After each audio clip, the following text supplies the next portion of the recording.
नमस्कार विद्यार्थी मित्र मैत्रिणींनो, करंट अफेअर्स बाय मेघाली या मराठी यूट्यूब चॅनलवरती आपले मनपूर्वक स्वागत. इथे आपण डेली करंट अफेअर्सचे इम्पॉर्टंट 12 क्वेश्चन्स पाहतो, जे तुम्हाला आपल्या येत्या MPSCच्या सर्व परीक्षांमध्ये, सर्व सरळ सेवा परीक्षांमध्ये आणि सर्व केंद्रीय परीक्षांमध्ये नक्कीच पाहायला मिळतील. त्यामुळे चॅनलवरती जर तुम्ही पहिल्यांदा आले असाल तर चॅनलला लाईक करा, जास्तीत जास्त विद्यार्थ्यांना हा चॅनल शेअर करा, जेणेकरून सगळ्यांना याचा उपयोग होईल. आणि चॅनलला सबस्क्राईब करायला विसरू नका. एक विनंती महत्त्वाची की लेक्चर तुम्ही शेवटपर्यंत पाहत जा आणि स्वतःच्या वैयक्तिक नोट्स काढा. आणि सगळ्यात महत्त्वाचं म्हणजे आजपासून लेक्चरमध्ये थोडासा बदल आहे की आपल्याच काही मेंबर्सने असं सांगितलेलं आहे की लेक्चर कसं असलं पाहिजे किंवा कसं डिटेलमध्ये असायला पाहिजे. तर त्यानुसार थोडासा बदल आजच्या लेक्चरमध्ये दिसेल. डायरेक्ट तुम्हाला उत्तराचा पर्याय सांगितला जाईल, पण मला यामध्ये अजूनही इम्प्रोवाइज करायचं आहे. ते तुम्हाला येत्या काही दिवसांमध्ये दिसेलच, पण आज मी तो साधारण बदल करण्याचा प्रयत्न केलेला आहे. आणि सगळ्यात महत्त्वाची गोष्ट, माझा भर जास्त करून कंटेंटवरती आहे की मी एक्झाम ओरिएंटेड किंवा एक्झाम फोकस्ड कंटेंट कसा मुलांना देऊ शकेन. त्यामुळे पण प्रेझेंटेशन पण तितकंच महत्त्वाचं आहे, जेणेकरून तुम्हाला ते बघायला आणि मेमोराईज करायला इझी जाईल. तर त्यानुसार बदल केलेला आहे, पण यामध्ये मला अजून इम्प्रूव्ह करायचं आहे. पण आजपासून थोडासा आपण बदल करूयात. आणि आज आपण पाहूयात 15 जानेवारी 2026च्या चालू घडामोडी. तर पहिला प्रश्न आहे,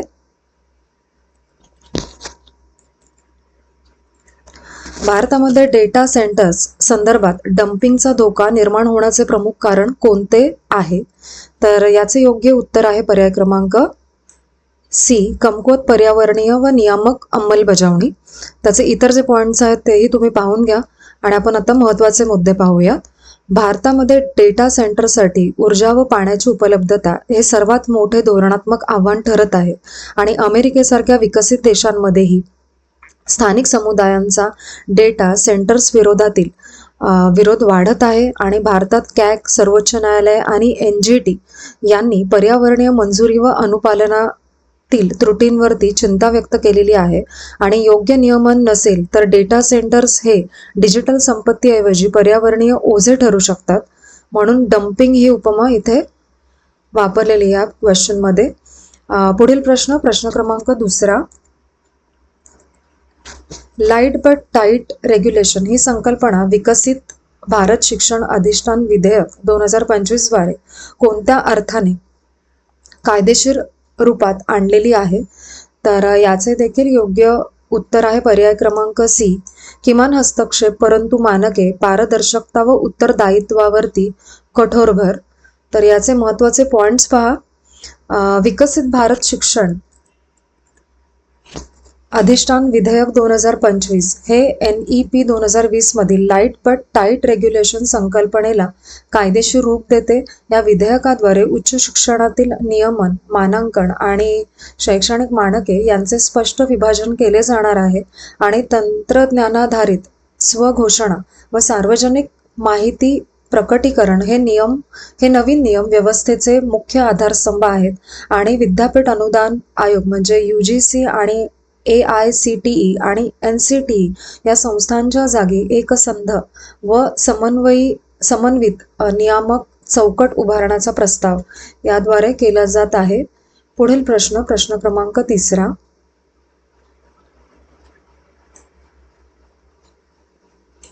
भारत सरकारने संपूर्ण महत्त्वपूर्ण खनिज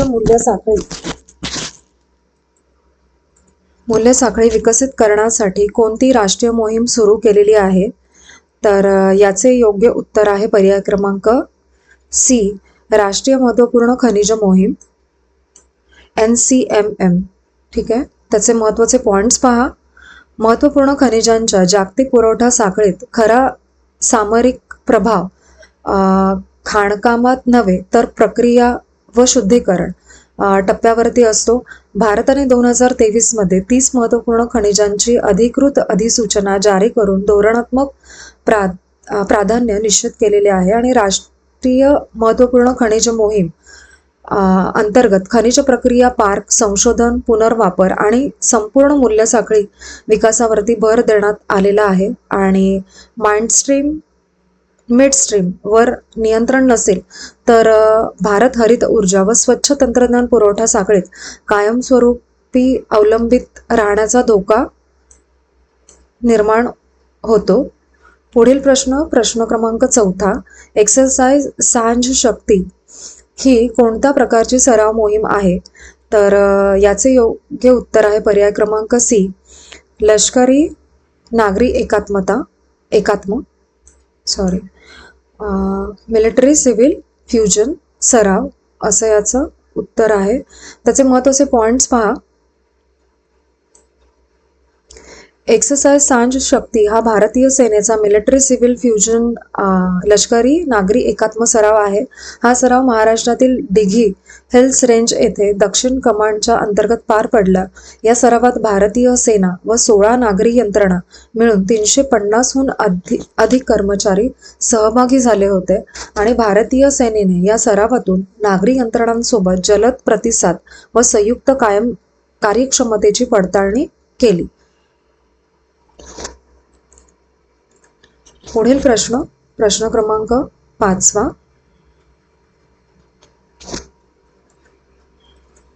PSLV C-62 मोहिमेतील अपयशाचे सर्वात महत्त्वाचे वैशिष्ट्य कोणते आहे असा प्रश्न आहे. तर याचे योग्य उत्तर आहे पर्याय क्रमांक बी.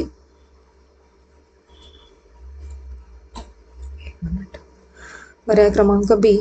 1999 नंतर प्रथमच इस्रोकडून विदेशी उपग्रह प्रक्षेपण अपयशी ठरलेले आहे असा पर्याय आहे उत्तराचा. महत्त्वाचे पॉइंट्स पहा. PSLV C-62 मोहीम अपयशी ठरणे हे 1999 नंतर प्रथमच इस्रोकडून विदेशी ग्राहकाचा उपग्रह प्रक्षेपण अपयशी ठरण्याचे प्रकरण आहे. या मोहिमेद्वारे 8 विदेशी उपग्रहांसह एकूण 16 उपग्रह कक्षेत पोहोचण्यात अपयश आले आणि PSLV C-62 मोहिमेतील बिघाड उड्डाणाच्या 3ऱ्या टप्प्यातील म्हणजे थर्ड स्टेज ॲनोमलीमुळे झाला आणि PSLVला इस्रोचे वर्क हाऊस लॉन्च व्हेकल म्हटले जाते आणि त्याचा यशाचा दर सुमारे 90% असा आहे. आणि या अपयशानंतर इस्रोने फेल्युअर ॲनालिसिस कमिटी FAC स्थापन करून या कारणांचा तपास सुरू केलेला आहे. पुढील प्रश्न क्रमांक 6. संयुक्त राष्ट्रांच्या secretary generals award 2025 gender category ने कोणत्या भारतीय लष्करी अधिकाऱ्याला सन्मानित करण्यात आलेले आहे? तर याचे योग्य उत्तर आहे पर्याय क्रमांक बी, मेजर स्वाती शांतकुमार. याचे महत्त्वाचे पॉइंट्स पहा. मेजर स्वाती यांनी दक्षिण सुदानमधील UNMISS मोहिमेत लिंग संवेदनशील म्हणजे जेंडर इन्क्लुझिव्ह शांतता प्रस्थापनेसाठी महत्त्वपूर्ण योगदान दिलेले आहे आणि इक्वल पार्टनर्स लास्टिंग पीस या उपक्रमांमुळे 5000हून अधिक महिलांना सुरक्षित व सशक्त वातावरण मिळाले. हा पुरस्कार संयुक्त राष्ट्रांच्या सर्व शांतता मोहिमांमधून आलेल्या नामांकनांमधून निवडला गेला आणि लिंग संवेदनशील नेतृत्वामुळे शांतता, विश्वास आणि स्थैर्य निर्माण होऊ शकते याचे हे एक जागतिक उदाहरण आहे. पुढील प्रश्न क्रमांक 7. भारतीय रेल्वेने OTP आधारित तिकीट प्रणाली देशभरात कधीपासून लागू केलेली आहे असा प्रश्न आहे आणि याचे योग्य उत्तर आहे पर्याय क्रमांक सी, 12 जानेवारी 2026 पासून. त्याचे महत्त्वाचे पॉइंट्स पहा की बनावट व दलालांकडून होणाऱ्या तिकीट बुकिंगला आळा घालण्यासाठी भारतीय रेल्वेने OTP आधारित तिकीट प्रणाली सुरू केली आहे आणि OTP आधारित तिकीट प्रणाली ऑनलाईन तसेच काउंटरवरून तिकीट बुकिंगसाठी अनिवार्य करण्यात आलेली आहे. या नव्या व्यवस्थेमुळे प्रवाशांची ओळख पडताळणी आणि सुरक्षित आणि पारदर्शक होणार आहे. राजधानी, शताब्दी आणि दुरांतो एक्सप्रेस गाड्यांमध्ये OTP आधारित तिकीट प्रणाली लागू करण्यात आलेली आहे म्हणजे सर्वात प्रथम या 3 गाड्यांमध्ये आणि प्राथमिक टप्प्यामध्ये यशस्वी ठरल्यास OTP आधारित तिकीट प्रणाली संपूर्ण रेल्वे नेटवर्कमध्ये विस्तारली जाणार आहे. इंडियन रेल्वेबद्दल थोडक्यात माहिती पहा. 1832 साली मद्रास येथे भारतातील पहिली रेल्वे लाईन बांधण्याचा प्रस्ताव मांडण्यात आला होता.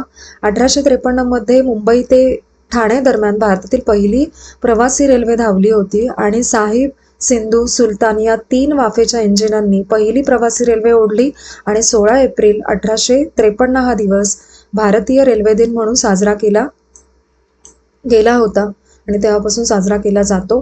तर पुढील प्रश्न आहे प्रश्न 8वा. 9वी आंतरराष्ट्रीय मसाला परिषद इंटरनॅशनल स्पाइस कॉन्फरन्स 2026 कुठे आयोजित करण्यात येणार आहे असा प्रश्न आहे. तर याचं योग्य उत्तर आहे पर्याय क्रमांक सी, कोची येथे. त्याचे महत्त्वाचे पॉइंट्स पहा. कोची येथे 23 ते 26 फेब्रुवारी 2026 दरम्यान 9वी आंतरराष्ट्रीय मसाला परिषद आयोजित करण्यात येणार आहे. All India spice exports forum म्हणजे AISEF तर्फे इंटरनॅशनल स्पाइस कॉन्फरन्स 2026चे आयोजन करण्यात येत आहे. स्पाइस 360 गेटिंग फ्युचर रेडी हे ISC 2026चे मुख्य सूत्र आहे. आणि भारत हा जगातील सर्वात मोठा मसाला उत्पादक व निर्यातदार देशांपैकी एक आहे. तर ऑल इंडिया स्पाइस एक्सपोर्ट्स फोरमबद्दल थोडं जाणून घ्या. या संस्थेची स्थापना 1887 मध्ये झाली. त्याचे मुख्यालय कोची, केरळ येथे आहे. आणि उद्देश काय आहे त्याचा, तर भारतीय मसाला निर्यातदारांचे प्रतिनिधित्व करणे व मसाला उद्योगाचा विकास साधणे. पुढील प्रश्न क्रमांक 9. भद्रकाली शिलालेख कोणत्या मंदिराच्या इतिहासाशी संबंधित आहे. तर याचे योग्य उत्तर आहे पर्याय क्रमांक डी, सोमनाथ मंदिर, गुजरात येथे. त्याचे महत्त्वाचे पॉइंट्स पहा. भद्रकाली शिलालेख हा 12व्या शतकातील महत्त्वाचा ऐतिहासिक पुरावा असून तो सोमनाथ मंदिराच्या इतिहासाची माहिती देतो. हा शिलालेख गुजरातमधील प्रभास पाटण येथे भद्रकाली मंदिराच्या भिंतीवरती कोरलेला आहे. आणि या शिलालेखानुसार सोमनाथ मंदिराची उभारणी 4 युगात विविध स्वरूपात करण्यात आली होती. आणि भद्रकाली शिलालेख राज्य पुरातत्व विभागाच्या संरक्षणाखाली आहे. पुढील प्रश्न क्रमांक 10वा. हेनली पासपोर्ट इंडेक्स 2026 नुसार UAEचा पासपोर्ट जगात कोणत्या क्रमांकावरती आहे. तर याचे योग्य उत्तर आहे पर्याय क्रमांक सी, 5व्या क्रमांकावरती आहे. त्याचे महत्त्वाचे पॉइंट्स पहा.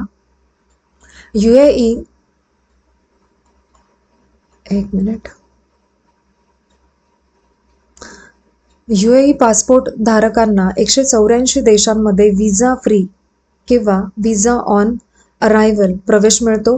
2006 पासून UAEने हेनली पासपोर्ट इंडेक्समध्ये सर्वाधिक म्हणजे 57 स्थानांची झेप घेतलेली आहे. आणि हेनली पासपोर्ट इंडेक्स हा पासपोर्टच्या समर्थाचे मोजमाप व्हिसा प्रवेशावरती आधारित करतो. आणि दीर्घकालीन कूटनीती, राजकीय स्थैर्य आणि द्विपक्षीय कारणांमुळे UAEच्या पासपोर्टची ताकद वाढलेली आहे. हेनली पासपोर्टबद्दल थोडक्यात जाणून घ्या. याची सुरुवात 2006 साली झाली लंडन, युनायटेड किंगडम येथे. आणि हेनली अँड पार्टनर्स या जागतिक सल्लागार संस्थेद्वारे ही संस्था आहे यातली महत्त्वाची. आणि हा निर्देशांक IATA म्हणजे इंटरनॅशनल एअर ट्रान्सपोर्ट असोसिएशनच्या डेटावरती आधारित असतो. पुढील प्रश्न क्रमांक 11. निपाह विषाणूचा नैसर्गिक साठा खालीलपैकी कोणता आहे. तर याचे योग्य उत्तर आहे पर्याय क्रमांक सी, फळकाऊ वटवाघळे. पुढील प्रश्न त्याचे महत्त्वाचे पॉइंट्स पहा. निपाह विषाणू हा प्राणीजन्य आजार असून त्याचा नैसर्गिक साठा फळखाऊ वटवाघळे आहेत. निपाह संसर्गामुळे मेंदूचा दाह होऊन मृत्यूदर 40 ते 90% असू शकतो. निपाह विषाणूचा प्रसार प्रामुख्याने दूषित फळे, कच्चा खजूर रस आणि संक्रमित व्यक्तीच्या शरीरातील द्रव्यांद्वारे होतो. आणि पश्चिम बंगालमध्ये निपाह विषाणूचा संशय किंवा अलर्ट जारी करण्यात आलेला आहे. त्यामुळे आरोग्य यंत्रणा सतर्क झालेली आहे. ही लेटेस्ट न्यूज आहे तिथली, त्यामुळे हा प्रश्न घेण्यात आलेला आहे. पुढील प्रश्न क्रमांक 12वा आणि आजच्या आपल्या लेक्चरमधला शेवटचा प्रश्न. तर Tyler price for the environmental achievement 2026 कोणाला प्रदान करण्यात आलेला आहे. तर याचे योग्य उत्तर आहे पर्याय क्रमांक सी, टोबी कियर्स. त्याचे महत्त्वाचे पॉइंट्स पहा. टोबी कियर्स या अमेरिकन जीवशास्त्रज्ञाला 2026चा Tyler price for environmental achievement देण्यात आलेला आहे. आणि मायकोरायझल बुरशी वनस्पतींच्या मुळांशी जोडून भूमिगत पोषण व कार्बन देवाणघेवाण करतात हे त्यांनी निदर्शनास आणून दिलेले आहे. आणि या बुरशी नेटवर्कमुळे पृथ्वीवरील सुमारे 1/3 जीवाश्म इंधनजन्य CO2 शोषला जातो. आणि 2011 टोबी यांनी बुरशी जैविक बाजारपेठ प्रमाणे वागते हे सिद्ध केलेले आहे. तर आपले आजचे 15 जानेवारी 2026चे डेली करंट अफेअर्स पाहून झालेले आहेत. एकच महत्त्वाची विनंती की शेवटपर्यंत लेक्चर पहा आणि शेवटपर्यंत तुम्ही लेक्चर पाहिलेत आजचे त्याबद्दल थँक्यू सो मच.